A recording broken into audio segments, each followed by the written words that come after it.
All right, good morning, everyone, and welcome to East Daley's 1Q21 earnings review and market update.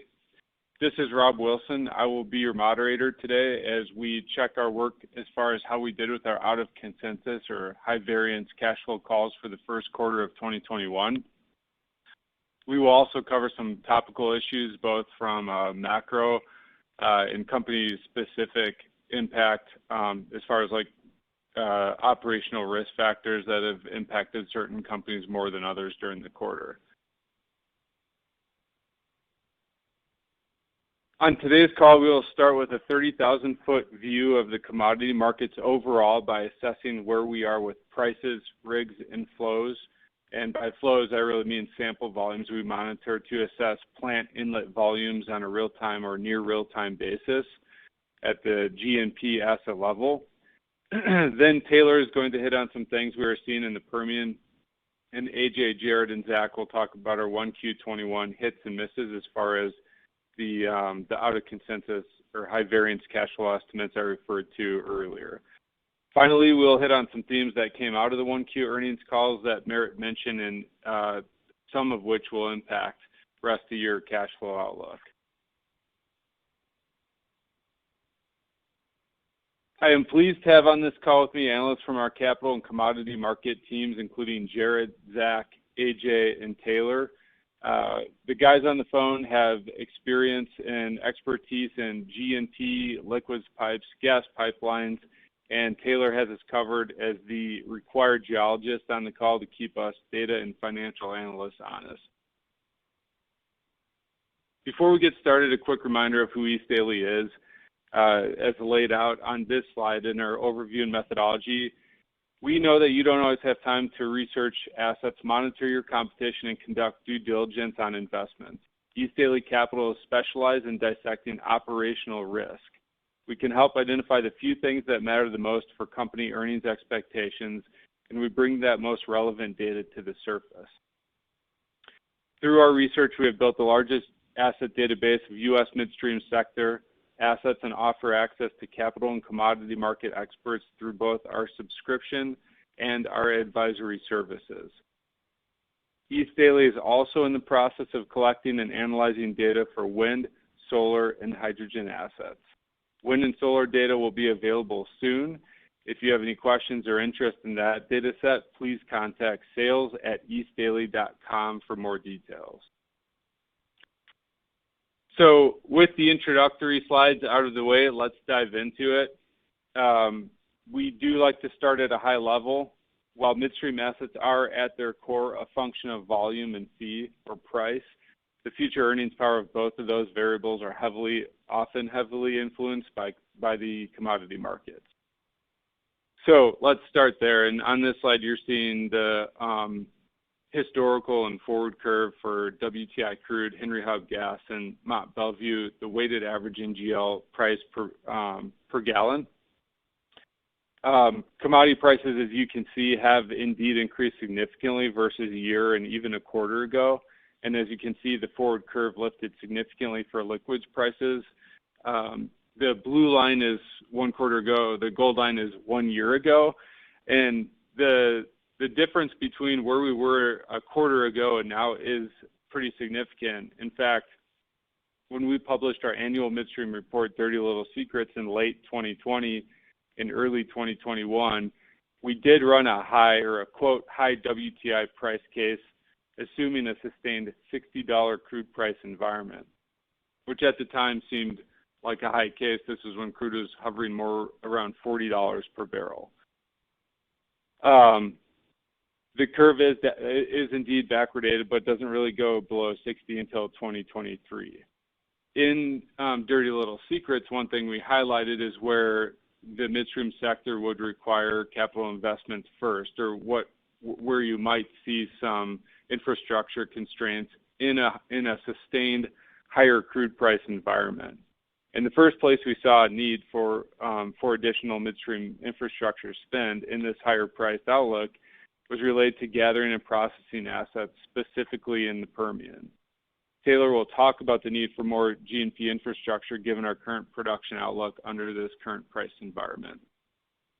We are also going to soon release our updated basin level forecast or production scenario tools.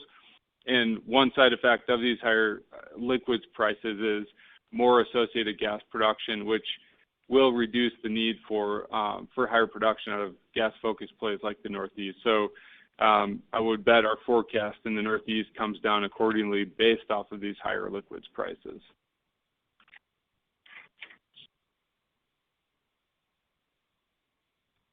So looking and at, then, oh.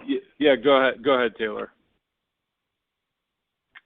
Yeah, so continuing on in that same vein of what Rob was just talking about, oil prices have bounced back wonderfully. You can see in the blue the oil historicals versus the futures going back to January, and then in gold is May.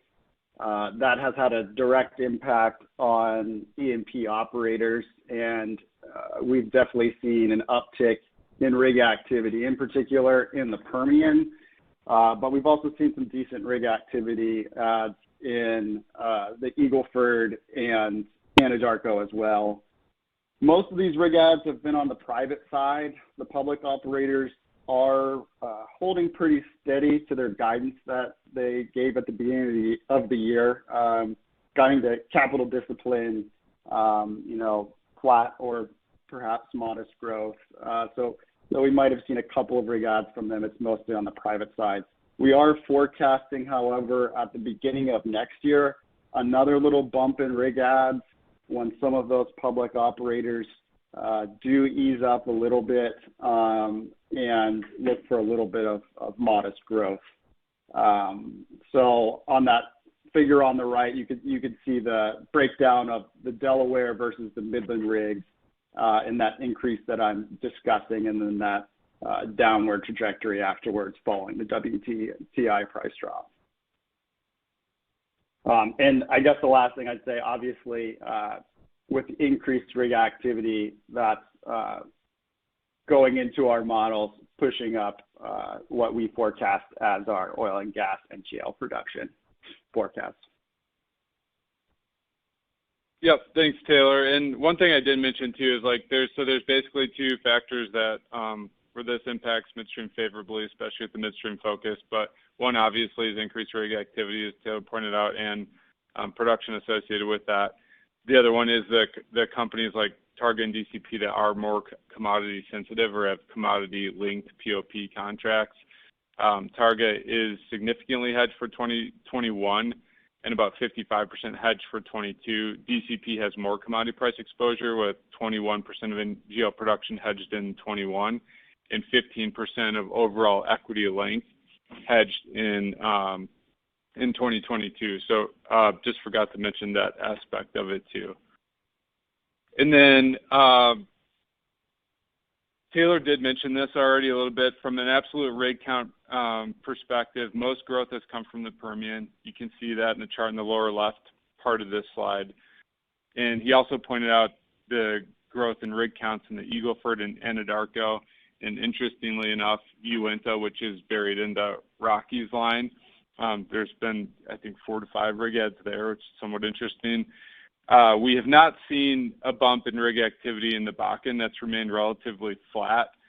Bakken operators are not as willing to ramp up rig production, in part until there's more certainty surrounding DAPL.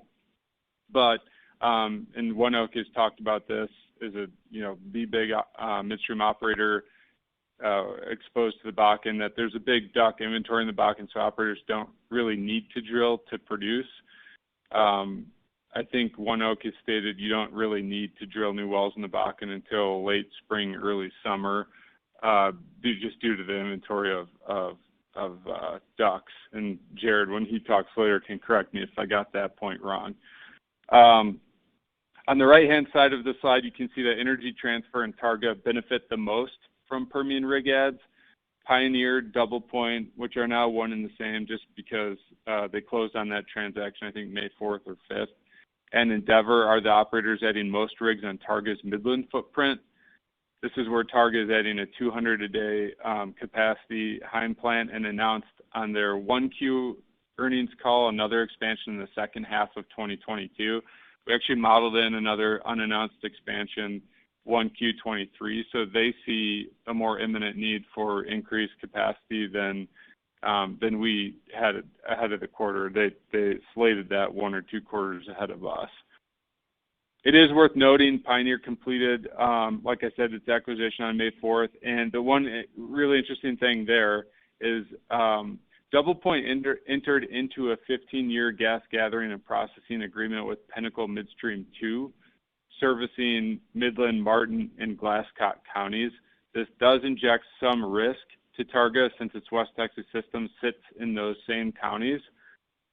The Pinnacle G&P system, I think the press release that where this was announced was issued in December 2020 with an expected in-service date of 2Q21. I haven't really seen any news on it since, but just something to be aware of because some of those legacy DoublePoint rigs would seem to be dedicated to Pinnacle Midstream 2. For Energy Transfer, it's the large integrated players who have moved in and added rigs in a meaningful way. Chevron, for example, has shown plans to grow Midland and Delaware production by 10 to 12% per year through 2025. If I remember correctly, Chevron contributes to Energy Transfer's growth in the Midland and also to Targa's growth in the Delaware, specifically Targa's Falcon and Peregrine plants. And then the last slide from a high-level view, just touching on flows. I'll keep the commentary here to a minimum so we can get into some more macro and company-specific stuff.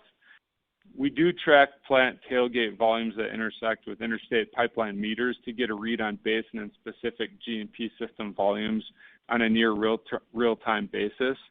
These are gas samples, I should reiterate, and the sample reliability varies by basin and by asset system as far as reliability goes.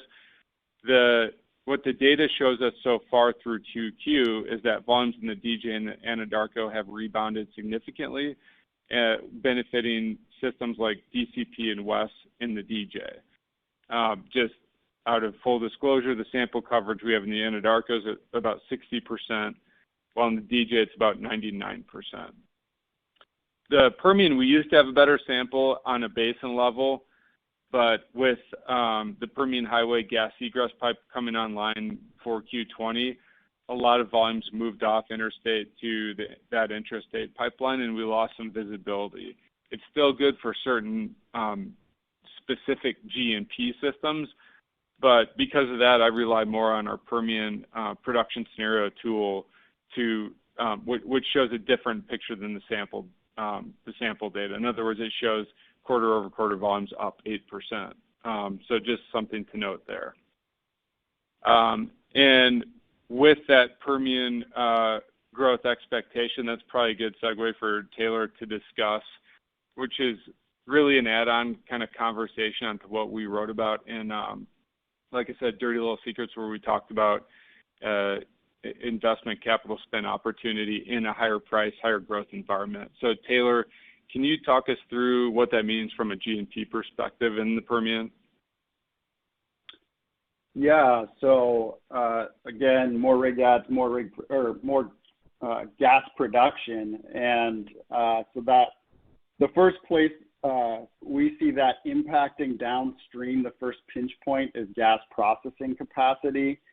So on that right figure, that right graph there in blue is historical and forecasted gas that needs to be processed, and then in red is the processing capacity. And as you can see, those two intersect, end of 2022, beginning of 2023. So that's when we start to see some basin-wide issues with processing capacity.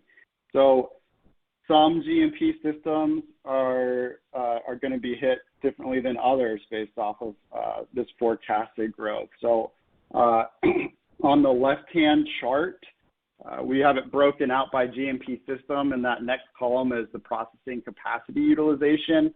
You can see some far higher than others.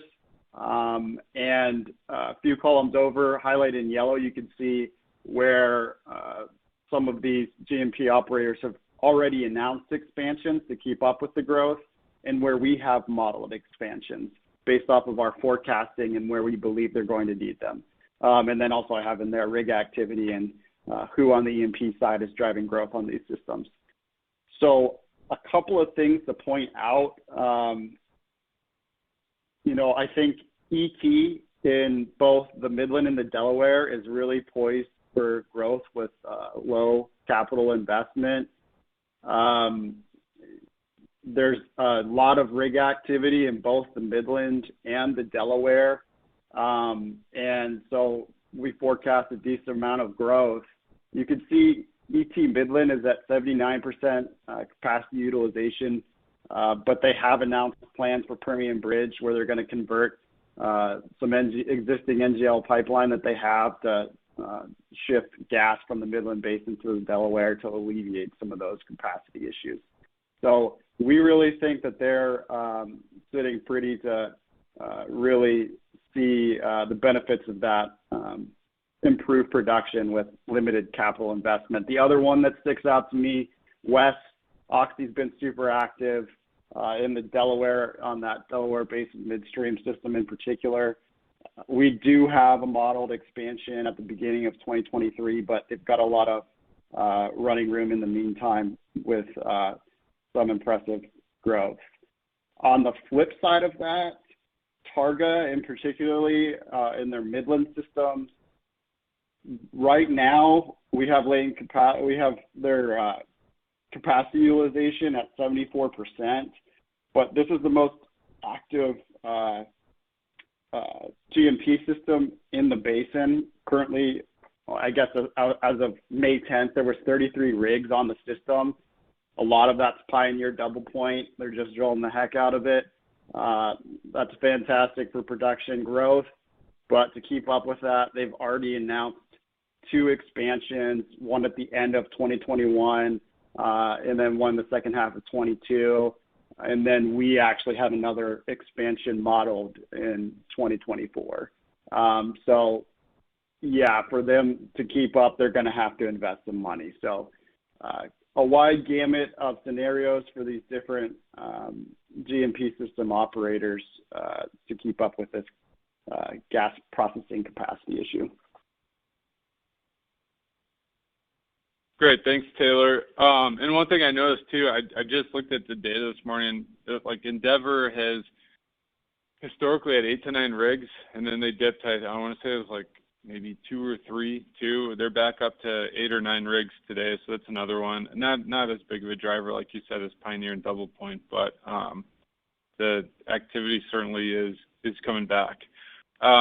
And then I think one thing to note just before we get into the report card for 1Q21, and I'll let the team, Jared, AJ, and Zach talk through this. If you do have questions as we're going through this, you can submit your questions anonymously in the lower left-hand part of the screen. There's a text box, so you can just type your question in if anything comes up during the presentation, and we'll do our best to address it at the end of the call. And if we can't do it at the end of the call, we'll follow up with you afterwards. And with that, I guess let's just go left to right. Zach, if you want to hit on Shell first. Yeah, absolutely. So for Shell, on our earnings preview webinar, if any of you all were on it, we did call out we were about 5% below consensus for Shell coming into the quarter, or Shell Midstream. They did come in below the mean consensus, but a little bit above us. Some of the reason for this was Genesis's CHOPS pipeline, as many know, was down due to the hurricanes in 2020. I had modeled more volume shifting off of their Poseidon pipeline back onto CHOPS. They had been unloading a significant amount, as well as their Auger pipeline. Genesis utilized capacity there to shift volumes that were on the CHOPS pipeline. The pipeline did go back into service in 1Q 2021, and those volumes came in significantly higher than what we had modeled on Augur and Poseidon. So that was one reason. And there's a slight offset to that. The refined products pipeline actually came in below what we had modeled. This could have been due to refinery shutdowns during Winter Storm Uri, on top of continued COVID demand drag. So really we weren't too far off of what was reported, but they did come in below the mean consensus, and those were really the two drivers for the quarter. And going forward, in a few slides, we'll talk a little bit about Colonial and the rate cases on that. But for now, I'll throw it over to Jared on EnLink. Yeah, thanks, Zach. So for EnLink, we were essentially predicting for the quarter the freezing events would impact their three supply basins, the Anadarko, the Permian, and the Barnett. With those, since they supply their downstream assets in Louisiana, we're expecting also sort of a down quarter in Louisiana, slightly offset by higher prices.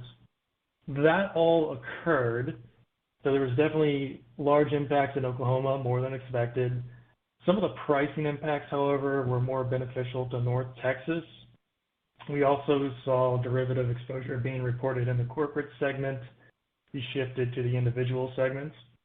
So it's a little bit convoluted. Their segment profit was about $11 million lower than East Daley's bearish estimates. But where we missed is really essentially the unused electric utility credits were sold by EnLink for about $40 million on the quarter. So the story played out the same way, but there is this one-time sort of adjustment items that were thrown in there to where they actually were able to beat our figures just from that. The reason they were able to get $40 million for these electric utility credits is essentially when their plants lost power and were offline, they weren't using as much of their reserved electricity limits, and so they were able to sell those essentially credits back to the grid at market rates, which at that time electricity was spiking, so they were able to capitalize on that because their plants were offline. So a little bit of offsetting misses there.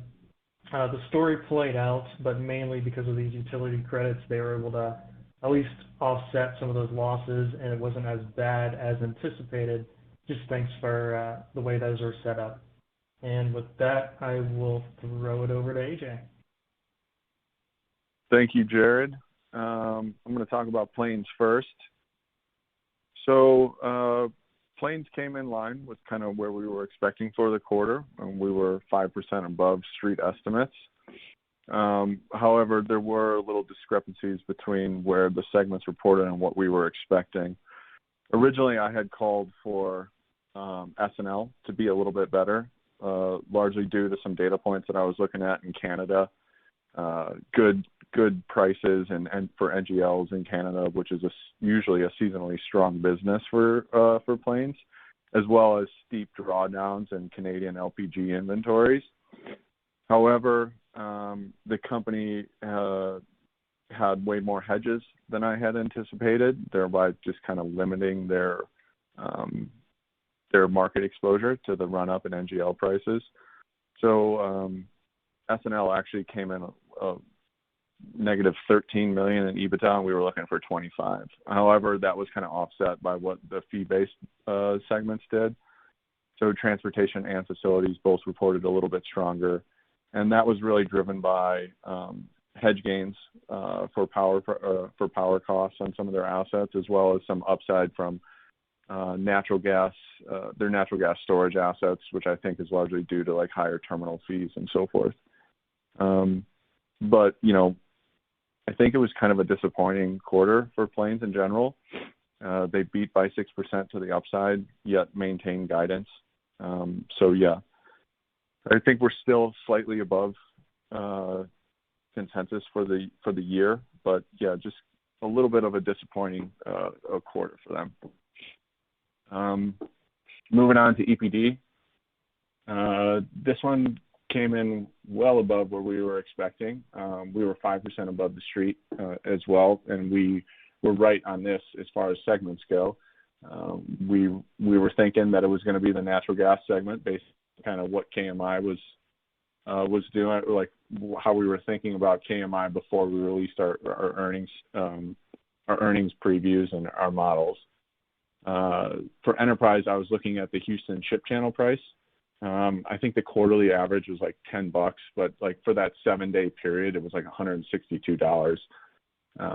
Enterprise has some strategically located assets in that area, their Texas Interstate System, their Wilson storage assets, and they were able to capture that upside for that 7-day period. The fee-based segments reported lower volumes than we had expected, but that was partially offset by some then higher than forecasted tariff rates on those assets. The petchem segment was pretty strong, somewhat in line with what we were expecting, but overall, good quarter for them. I think I'm pretty bullish on their outlook for the rest of 21 and into 22. Jared, I'll pass it back to you for Williams. Thanks, AJ. For Williams, they did really, really well. They actually exceeded even our expectations. We were about 5% above consensus. The transmission and Gulf segment performed really much as expected. There were some slight offsetting misses with higher revenues than forecast, offset by higher O&M expenses.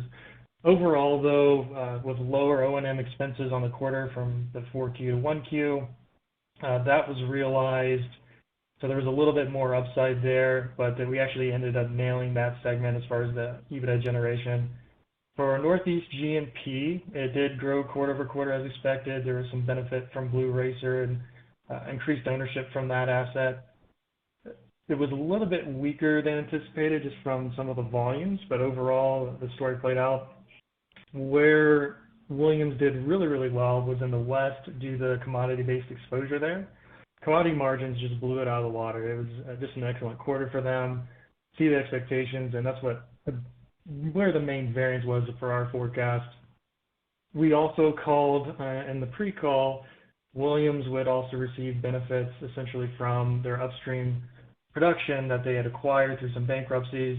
That played out to fruition as well, so there was a little bit more upside there. Not as much as we were anticipating, so it somewhat offsets our underperformance in the West. But in general, they had a great quarter. They did raise guidance. I believe we're on the high end for the rest of the year, so somewhat bullish on Williams going out for 2021, and it's looking good so far. So performed pretty well overall, and I believe I will send this back to Rob to discuss Enable. I'll take it, Jared. This is AJ again. So Enable, not really a whole lot here. Given the acquisition, the stock kind of just moves with the price of ET.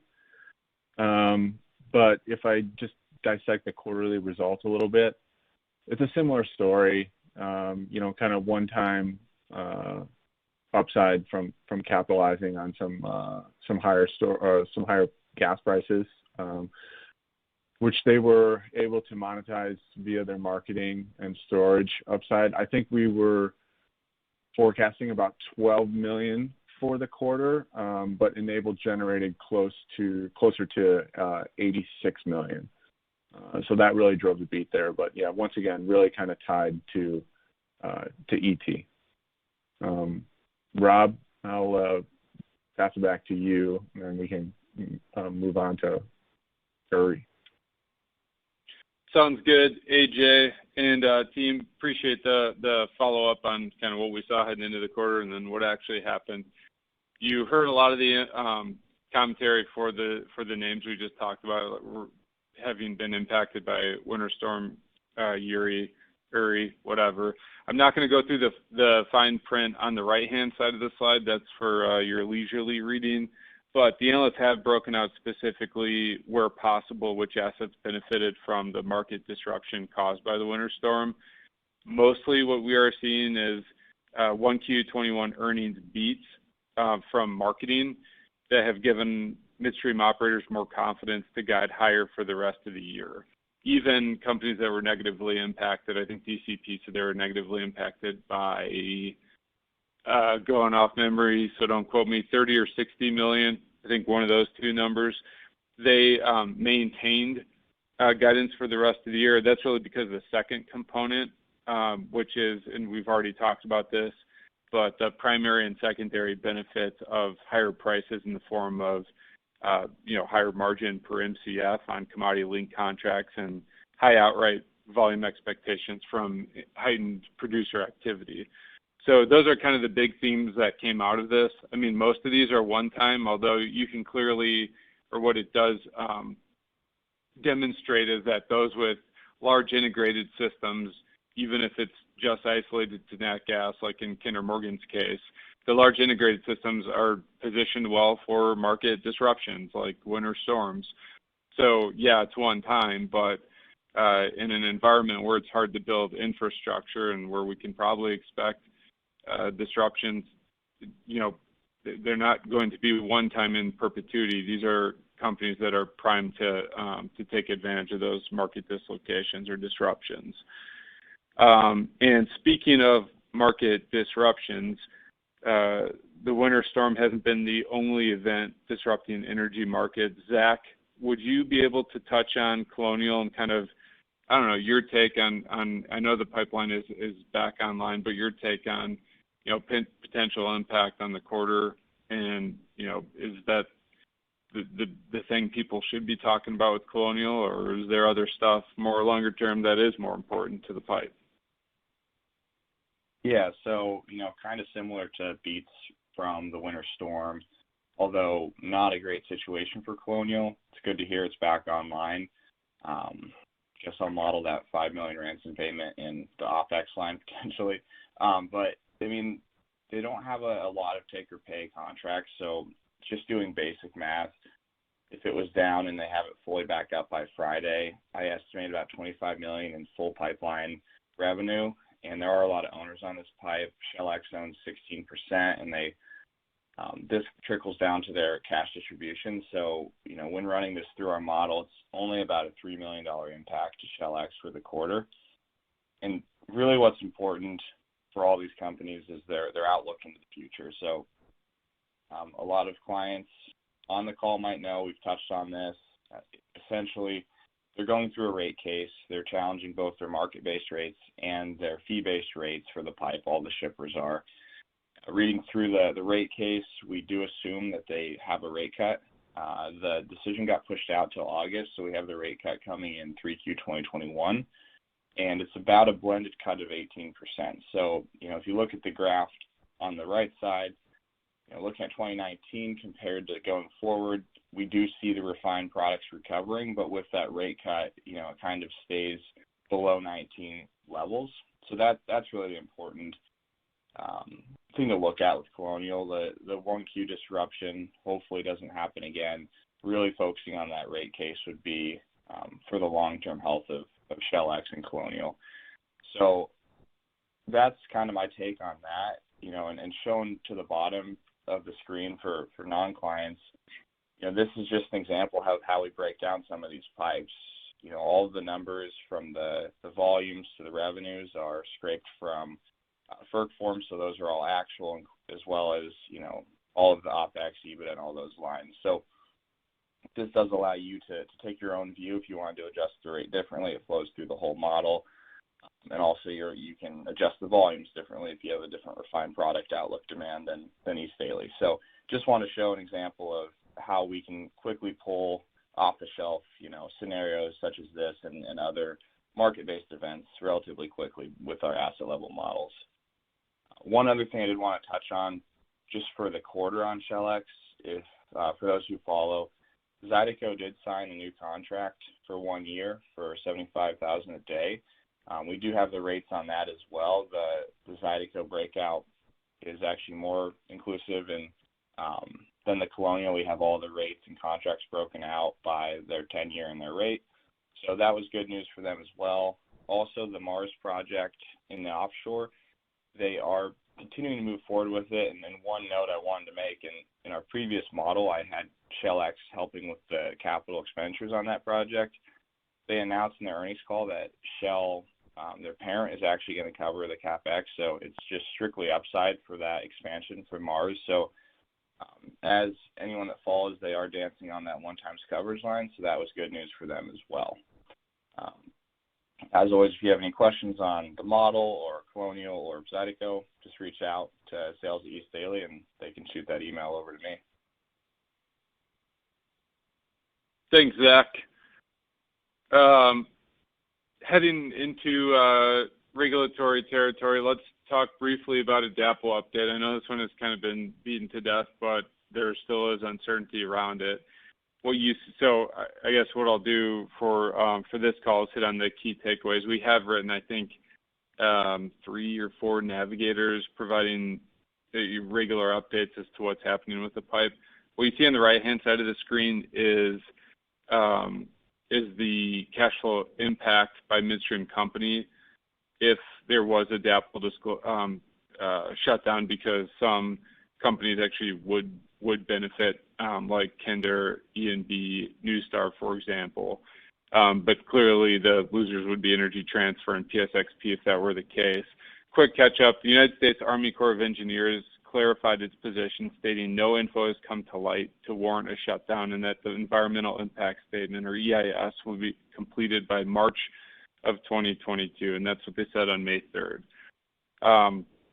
Key takeaways, Judge Boasberg was looking for the Biden administration to take a stance on the pipe, so the onus of shutting down the pipe in that case would not be left just to Judge Boasberg. But given the United States Army Corps of Engineers stance and thus the Biden administration stance, we now believe it is likely that the judge will allow the pipe to operate. He ruled against DAPL in the initial case in March 2020 and ordered the initial shutdown request in July 2020. It would have been likely that the judge would have shut down the pipeline if the Army Corps did not finally step in.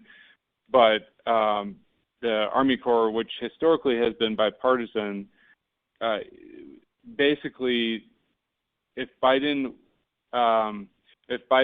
would have influenced them, this would have been the time to do it, and they didn't. And some of the thinking there is that he spent political capital on shutting down Keystone XL, which is another topic, but he didn't, as far as we know, provide any influence on the DAPL decision. So the April 23rd appeal was a formality needed to get the case to the Supreme Court in case the pipeline was shut down. However, given the EIS will be completed by March 2020 and the Army Corps has essentially stated it should continue to operate, it's unlikely that the Supreme Court will even hear the case. And Energy Transfer basically confirmed as much on its earnings call. So the conclusion here is we don't think, or we think the pipeline is okay through March 2022, but of course we don't know that. Somewhat of a binomial event. So that's just the thinking there, is that the Biden administration did not really sway or influence the decision, kind of tilting the odds for what Judge Boasberg might do is the thinking, but obviously could go either way. That's as far as, or an update on the pipe as far as the information we have today. And the last slide we'll talk through is, I don't know if AJ, you wanted to hit on Magellan. I know we were bullish Magellan long term. That's due to, I think, more to their ability to market, but I'll let you touch on that if there's anything to add here. Yeah, thanks, Rob. I thought it was important to kind of touch on this one just because it is more of a 2021 story than a 1Q21 story. But EBITDA kind of came in line where we were a little bit higher than where we were expecting. That was kind of driven by higher butane blending, which we really called out in the quarter or in the earnings preview. We've been monitoring I'm sure like many of you on the call have, we've been monitoring the forward curves for butane and gasoline RBOB, and spreads are improving. And, the company has said that they locked in most of their spring margins on the last call, on the 4Q call, but that didn't really seem to be true as they realized significant upside versus what we were expecting. But the story here is that momentum should carry on into the rest of the year. And that's what we were really calling out and what we were seeing, and that's why we were 5% above the street, headed into for full year 21. And now, after a strong report in the first quarter, we're seeing the company kind of, bump up that guidance.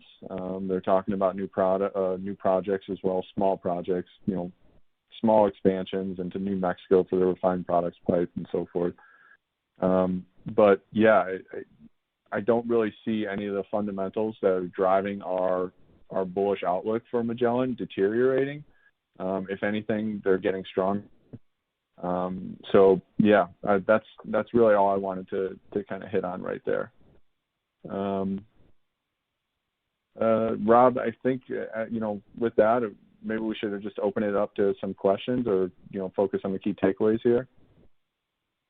Yep. I mean, key takeaways, I'll just let people read through those. But,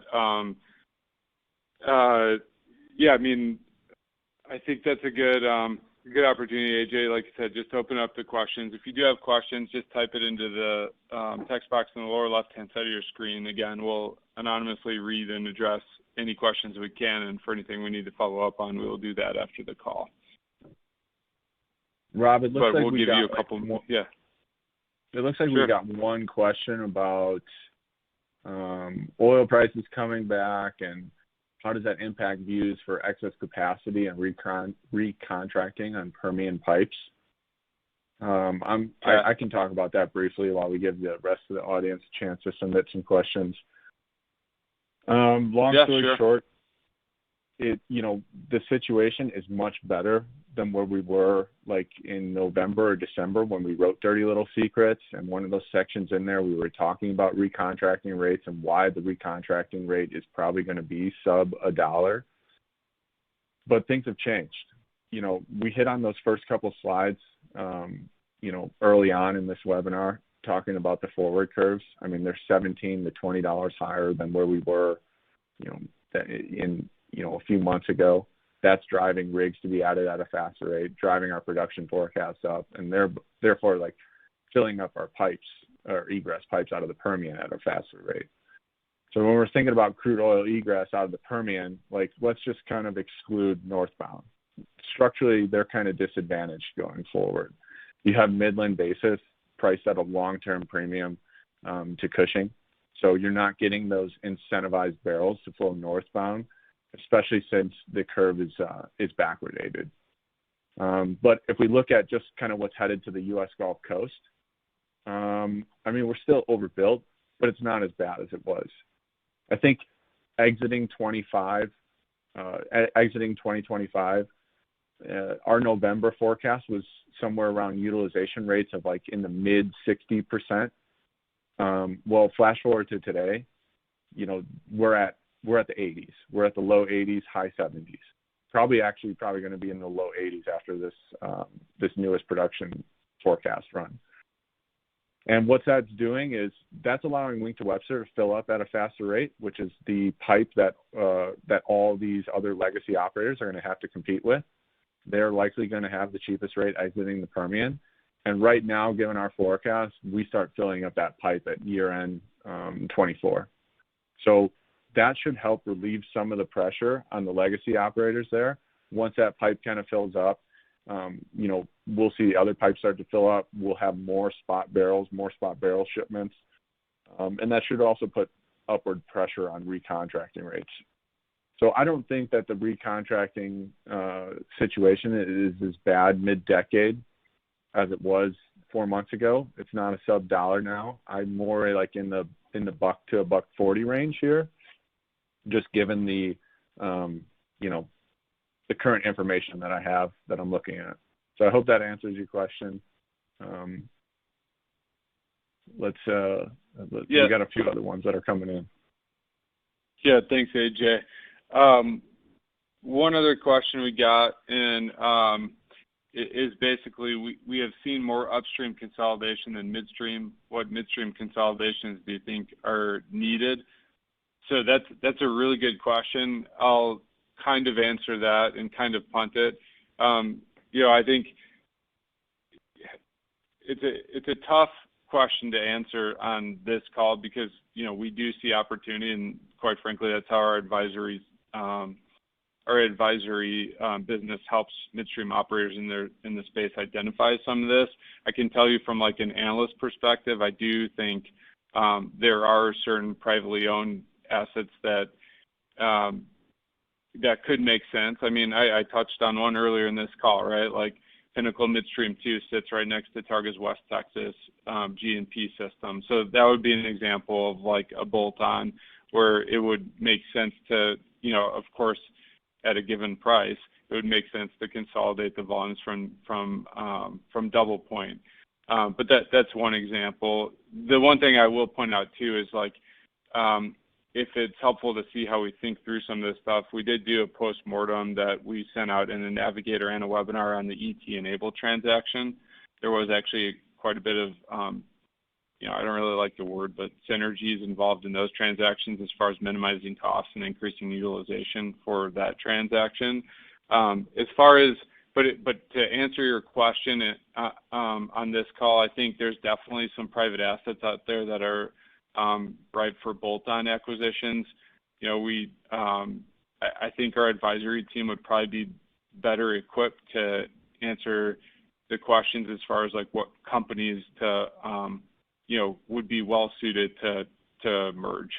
I don't know if anyone else has any other commentary though, or would like to kind of chime in on that piece. That one might be better for an offline is kind of top of the mind thinking from my perspective.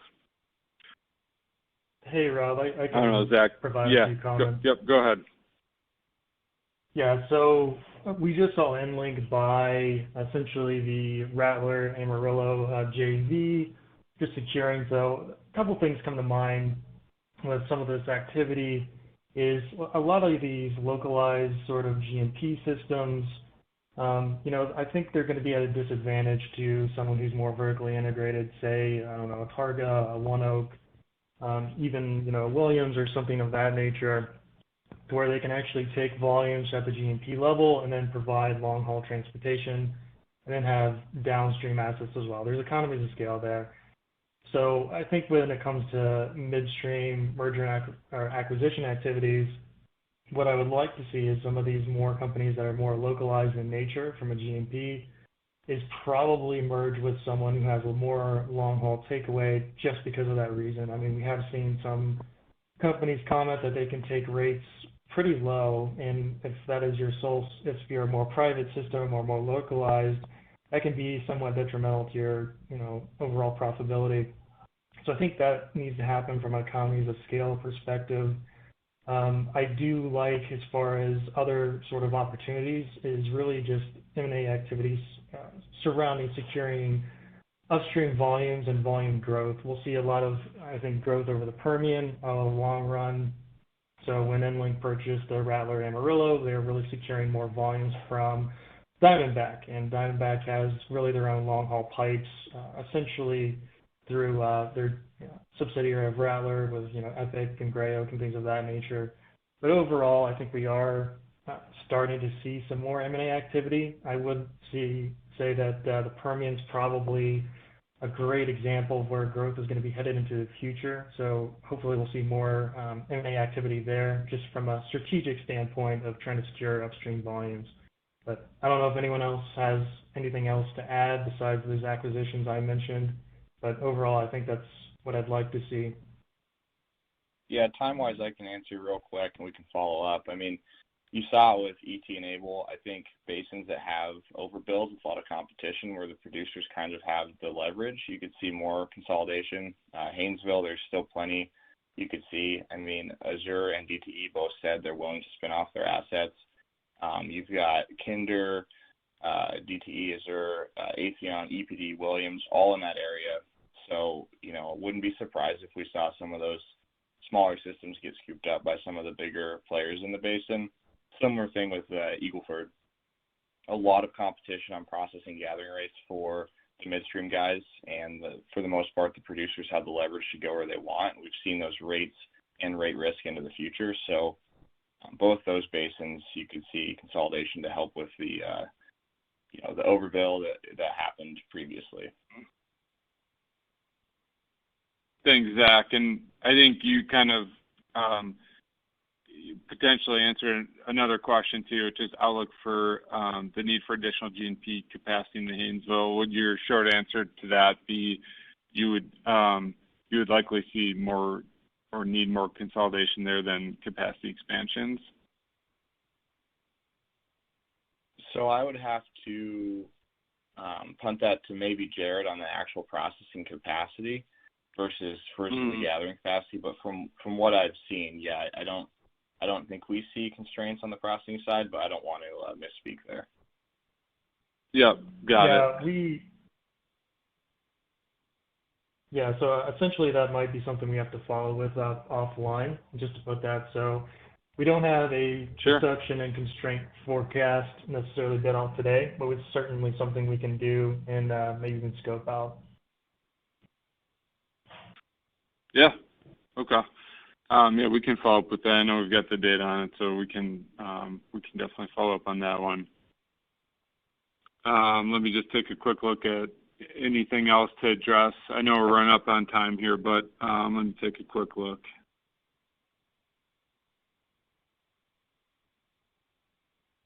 Where does Permian crude production need to be before the volume of associated gas is enough to move the needle on gas prices? So this is something we, and I didn't really touch on it, but in an earlier slide, we do basically balance the gas market based off of the amount of associated gas we see coming on from liquids focused plays. So you can see in the chart in the upper right-hand corner, the Henry Hub gas as of a year ago is the gold line, and then our EDC adjusted Henry Hub a year ago is the red line, and it's basically in line with what our current forward curve is, and that's because we saw as the associated gas came offline, prices would have to incentivize more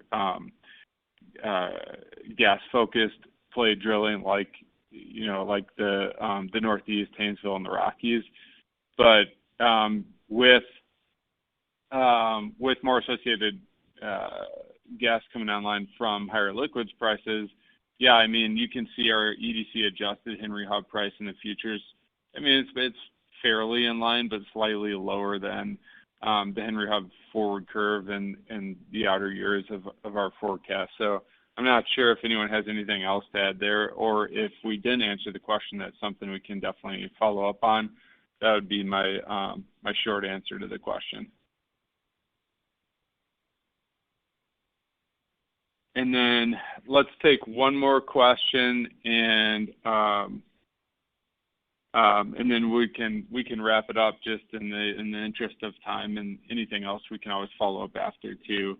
How PE and public E&P activity could diverge going forward in the Permian. Taylor, is there anything interesting in the data you've seen regarding level of activity split between PE and public E&P that you want to comment on? Just, I guess, kind of like I was touching on earlier, I mean, what we've seen so far is just a shift to more activity from the privates versus the public. Again, then just holding steady with capital discipline, the public that is, and the privates trying to take advantage of higher oil prices. So yeah, that market share throughout these price increases, we've just seen continually shift towards the privates, and I'd venture to say we'll likely see that throughout the year.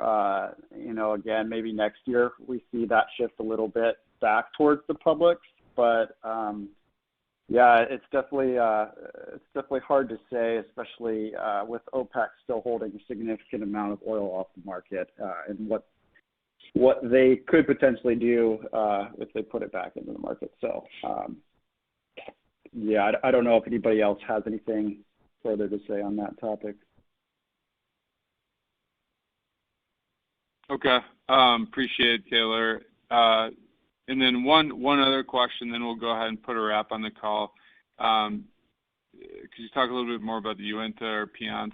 I haven't really dug into this too much. I just one of the analysts in the office noticed the rig count did. I mean, I'm looking at January data right now, and it got down to like one rig in the Uinta. It's up to 8 now.